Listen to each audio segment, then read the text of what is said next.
وقلوبهم للتقوى لهم مغفرة وأجر عظيم. وقال النبي صلى الله عليه وسلم أصحابي كالنجوم بأيهم اقتديتم اهتديتم. الہی دے مجھے طرز تکلم میری آواز کو روشنی دے. الہی دے مجھے طرز تکلم میری آواز کو روشنی دے. مجھے افکار صالح کا عطا میری تحریر کو روشنی دے. لائق صدر احترام سامعین کرام، آج کی اس باوقار جلسہ میں ان اصحاب خیر کا تذکرہ ہوگا جن کے بارے میں اللہ جل جلالہ عما نوازہ نے ارشاد فرمایا. یہ وہ لوگ ہیں جن کے دلوں کو پاک نے تقویٰ کے لیے خالص کر دیا. ان کے لیے مغفرت کا اعلان اجر عظیم ہے. نیز سرور کائنات صلی اللہ علیہ وسلم نے پیاری زبان سے فرمایا میرے صحابہ ستاروں کے مانند نے جس کی بھی ابتدا کرو گے راستہ پہ جاؤ. دوستو، خالق و مالک کا یہ دستور رہا ہے کہ انسانوں کے لیے ہدایت، انسانوں کی ہدایت میرے رسول کو رستہ رہا. چنانچہ حضرت آدم علیہ السلام کو بھیجا، حضرت نوح علیہ السلام کو بھیجا، حضرت ابراہیم علیہ السلام کو بھیجا، حضرت موسیٰ علیہ السلام کو بھیجا، حضرت عیسیٰ علیہ السلام کو بھیجا. آخر میں شہنشاہ فتحہ، تاجدار مدینہ، سرور کائنات، خاتم الانبیاء محمد رسول اللہ صلی اللہ علیہ وسلم کو بھیجا. اب نبیوں کا سلسلہ ختم، رسولوں کا سلسلہ ختم، قیامت تک کوئی نبی آنے والا نہیں. یہ دین آخری دین ہے، یہ شریعت آخری شریعت ہے، یہ مذہب آخری مذہب ہے. یہی وجہ ہے کہ اللہ پاک نے آپ صلی اللہ علیہ وسلم کو صحابہ کی پاکیزہ اور مقدس جماعت کا فرمائی کہ جس نے مذہب اسلام کو زندہ کرنے اور پھیلانے کا تنظیم کی بات کی. چنانچہ تاریخ شاہد ہے ان سچے جانبداروں نے دین اسلام کے خالق اور قربانی پیش کی ہے جس کی نظیر پیش کرنے سے عالم انسانیت ہے دامن اور خالی ہے. یہی صحابہ ہیں جنہوں نے حکم خدا بندی اور پیغام محمد کو عام کرنے کے لیے گردنیں کٹی، عورتوں کو بیوہ کیا، بچوں کو یتیم کر دیا. وحد رمضان صحابہ کرام کی جماعت کو جماعت ہے جس کو رب کائنات نے تسلائے نبوت کے لیے مختص فرمایا. حاضر عالم صلی اللہ علیہ وسلم کو ان کا معلم بنایا اور کتاب ہدایت قرآن پاک علام الغیوب نے خود ان کا امتحان لیا. صحابہ کا یہ مقدس جو امتحان میں پورا کرا. خدا بندہ قدوس نے انعام میں رضی اللہ عنہ ورضوا عنہ کا مستقبل. حقیقت یہ ہے صحابہ کرام دین کا ستون ہے. صحابہ کرام کنتم خیر امۃ کے بلا واسطہ مخاطب ہیں. دوستو، صحابہ پاک باز ہیں، ان کے قلوب تقویٰ اور طہارت سے لبریز ہیں. قرآن پاک میں جا بجا اللہ نے ان کی تعریف فرمائی ہے. قرآن پاک ان کی تعریف مقبول اللسان ہے.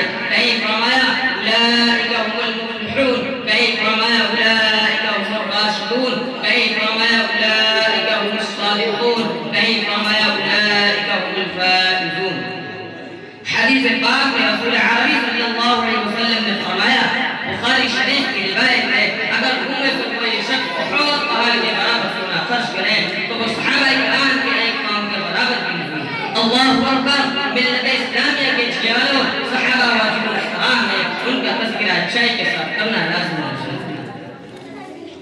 یہ وہ صحابہ ہیں جنہوں نے دین اسلام کے لیے زندگی وقف کر دی. یہ وہ صحابہ ہیں جنہوں نے افضال ہدایت کے بلا وقت حاصل کیا تھا. یہ وہ صحابہ ہیں جنہوں نے ہمیشہ دنیا پر آخرت کو ترجیح دی. یہ وہ صحابہ ہیں جنہوں نے قبر خدا کا سرمایہ حاصل کیا. یہ وہ صحابہ ہیں جنہوں نے دربار چوری کر رضائے حق کو اپنی زندگی بنایا. یہ وہ صحابہ ہیں جو حق و صداقت کے مجسم نمونہ تھے. یہ وہ صحابہ ہیں جنہوں نے نئی نبی دلہن کو چھوڑ کر صدائے جہاد کا لبیک کہا. یہ وہ صحابہ ہیں جن کی نعش کو فرشتوں نے وصل دیا. یہ وہ صحابہ ہیں جو موت سے نہیں بلکہ موت سے ڈرتی تھی. یہ وہ صحابہ ہیں جن کو سمندروں نے راستہ دیا. یہ وہ صحابہ ہیں جن کو شہر میں سمایا. یہی وجہ ہے کہ دربار رسالت ان کو اصحاب النجوم کا مزہ ملا.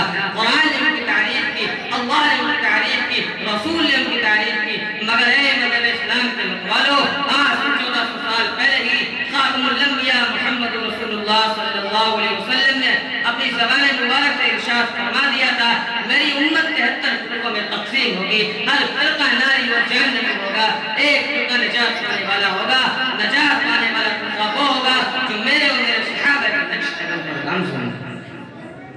دور حاضر کی نگاہوں میں دیکھ لیا کہ محضر انسانی صلی اللہ علیہ وسلم کی پیشین گوئی حق جاری کوئی تقلید کے حق میں جواز پر قائم ہے، کوئی عظمت انبیاء پر ناپاک حملہ کر رہا ہے، کوئی حدیث کا منکر ہے تو کوئی قرآن پاک کی تحریف پر قائم ہے، کوئی رسول پاک صلی اللہ علیہ وسلم، کوئی رسول خدا صلی اللہ علیہ وسلم کے حاضر و ناظر اور مختلف ہونے کا عقیدہ تراشی ہے، کوئی ختم نبوت کا منکر ہے۔ دوستو، رونے کا مقام ہے کہ ہمارے ملک ہندوستان میں ایک جماعت اور فرقہ وہ ہے جو صحابہ کرام پر کیچڑ اچھالتا ہے، صحابہ کرام کے دامن عزت کو داغدار بنا رہا ہے، صحابہ کرام کے تقدس کو پامال کر رہا ہے، صحابہ کی سیرت پر ڈاکہ ڈالا جا رہا ہے، لیڈرشپ تیار ہو رہا ہے، شب روز محنت جاری ہے۔ یہ وہ لوگ ہیں جن کے خود ساختہ نام جماعت اسلامی ہے۔ افسوس خود افسوس، صحابہ کے فضائل نظر نہیں آتے، محاسن نظر نہیں آتے۔ کسی نے سچ کہا ہے، آنکھیں اگر وہ بند تو پھر دن بھی رات ہے، آنکھیں اگر وہ بند تو پھر دن بھی رات ہے، اس میں بڑا قصور کیا ہے آفتاب کا۔ کئی عثمان غنی رضی اللہ عنہ کی عزت کو داغدار بنایا جاتا ہے۔ عثمان غنی رضی اللہ عنہ جو صحابی رسول تھے، طیبہ رسول تھے، عثمان رضی اللہ عنہ کی بیعت رضوان میں خود آقا دو جہاں صلی اللہ علیہ وسلم نے اپنے ہاتھ کو ان کا ہاتھ پکڑا دیا۔ کہیں حضرت علی و معاویہ رضی اللہ عنہ کی شان پر دھبا لگایا جاتا ہے۔ وہ علی جو صحابی رسول تھے، خلیفہ رسول تھے، داماد رسول تھے، وہ امیر معاویہ جو صحابی رسول تھے، جن کے بعد سے آپ صلی اللہ علیہ وسلم نے دعا فرمائی، جن کے بارے میں حسن بصری رحمۃ اللہ علیہ کا قول ہے کہ امیر معاویہ رضی اللہ عنہ کی گھوڑے کی ناک کے اوپر کا غبار عمر بن عبد العزیز سے 1000 درجے بہتر ہے۔ ان کی شان میں کہا جاتا ہے کہ وہ خود اور ان کو حکم تمام گورنر خطبوں میں برسر منبر حضرت علی رضی اللہ عنہ کو گالی گالی کرے۔ کہا جاتا ہے کہ انہوں نے صحیح طور پر قرآن و سنت کی صحیح طور پر مخالفت کی۔ کہا جاتا ہے کہ مال غنیمت کی تقسیم میں انہوں نے کتاب اللہ اور سنت رسول اللہ کی خلاف ورزی کی۔ ہائے افسوس، کاش ان کے بڑے کے مال کا قلم ٹوٹ جاتا، کاش ان کا ہاتھ شٹ جاتا، کاش ان کی زبان معروف ہو جاتی۔ میں پوچھنا چاہتا ہوں کہ برائی کرنے والوں سے کہ عرب کے تپتے ہوئے صحرا اور چلچلاتی دھوپ میں ظلم و ستم کس نے برداشت کیا؟ صحابہ نے اسلام کی قدر قربانی کس نے دی؟ صحابہ نے گردنیں کس نے کٹائی؟ صحابہ نے عورتوں کو بیوہ بچوں کو یتیم کس نے کیا؟ صحابہ نے جانوں کا نذرانہ کس نے پیش کیا؟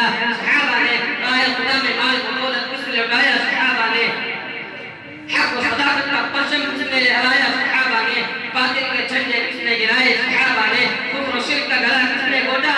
صحابہ نے پیٹ پر پتھر کس نے باندھے؟ صحابہ نے لوگوں پہ فوقہ کس نے کیا؟ صحابہ نے۔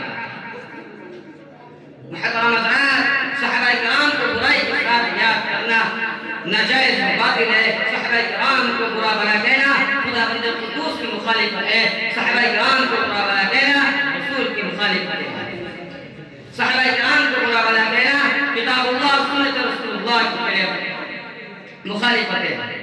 مشکاہ شریف کی روایت ہے، تاجدار مدینہ جناب محمد رسول اللہ صلی اللہ علیہ وسلم نے فرمایا، اے لوگوں، میرے صحابہ کے بارے میں اللہ سے ڈرتے رہنا، میرے بعد ان کا اعتراض کا نشانہ مت بنانا، میرے بعد ان کو اعتراض کا نشانہ مت بنانا۔ جو ان سے محبت کرے گا تو مجھ سے محبت کی بنا پر ان سے محبت کرے گا، جو ان سے دشمنی کرے گا تو مجھ سے دشمنی کی بنا پر ان سے دشمنی کرے گا، جو ان کو دکھ دے گا اس نے مجھ کو دکھ دیا، اور جس نے مجھ کو دکھ دیا اس نے اللہ کو ستایا، اور جس نے اللہ کو ستایا عن قریب اللہ پاک اس کو عذاب میں گرفتار کریں گے۔ کیا حدیث پاک برائی کرنے والوں کو نظر نہیں آتی؟ یاد رکھو، جو لوگ صحابہ کرام رضی اللہ عنہ کے تقدس کو اور دامن عزت کو تار تار کر رہے ہیں، وہ کلم کلا وہ آخر رسول پاک علیہ السلام سے کلم کلا بغاوت کر رہے ہیں۔ مسلم شریف کی روایت ہے، حضور پاک صلی اللہ علیہ وسلم نے کھلے الفاظ میں فرمایا، لا تسبوا احدا من اصحابی، میرے صحابہ کو برا بھلا مت کرو۔ دوستو، حیرت کا مقام کرام ہے دنیا کی سب سے مقدس کتاب قرآن پاک کو کنتم خیر امت اخرجت للناس کہہ کر ان کو خیر امت کے لقب سے نواز رہا ہے۔ قرآن پاک کو رضی اللہ عنہ ورضوا عنہ کہہ کر ان سے اللہ کی رحمتی اور خوشنودی کا اعلان کر رہا ہے۔ قرآن پاک کو وعد لهم جنات تجری تحتها الانہار کہہ کر ان کو جنت کا سرٹیفکیٹ اور سند دے رہا ہے۔ قرآن پاک کو سلام علی عباده الذین اصطفى کہہ کر ان کو منتخب اور چنندہ بندے قرار دے رہا ہے۔ قرآن پاک کو وَكُلًّا وَعَدَ اللَّهُ الْحُسْنَى کہہ کر ان کو جہنم سے دور ہونے کا اعلان کر رہا ہے، مگر ہمیں ان کے پیروں کی دھول بھی نہیں۔ صحابہ کرام کا تنقید کرتے ہیں، ان کی برائی بیان کرتے ہیں، صحابہ کو قرآن تشریح کر کے حضور اکرم صلی اللہ علیہ وسلم کی روح مقدس کو ٹھیس پہنچا رہے ہیں۔ رب ذوالجلال کے امتحان کے بعد اور اس کی رضامندی کے بعد جو لوگ صحابہ کرام کو تنقید کا نشانہ بنانا بدبختی نہیں تو اور کیا ہے، ہم کیا ہیں، ہماری حقیقت ہی کیا ہے۔ مسلمانوں صحابہ کرام کی برائی کرنا ضلالت ہے، گمراہی ہے، چونکہ قرآن حق ہے، رسول حق ہے، آپ صلی اللہ علیہ وسلم جو احکام اور تعلیمات ہم تک لے کر آئے وہ سب حق ہیں۔ یہ تمام چیزیں ہم تک پہنچانے والے صحابہ کرام ہیں، لہذا جو شخص صحابہ کرام کو تنقید کا نشانہ بناتا ہے وہ قرآن و سنت کو باطل کرنا چاہتا ہے۔ اور ہم سب مل کر اس بات کا عہد کریں کہ صحابہ کرام کے تقدس کی حفاظت کریں گے اور دائم الحیات اسلام کی پاسبانی کریں گے۔ اللہ پاک ہم سب کو صحابہ کرام کا احترام نصیب فرمائے۔ آمین۔ وآخر دعوانا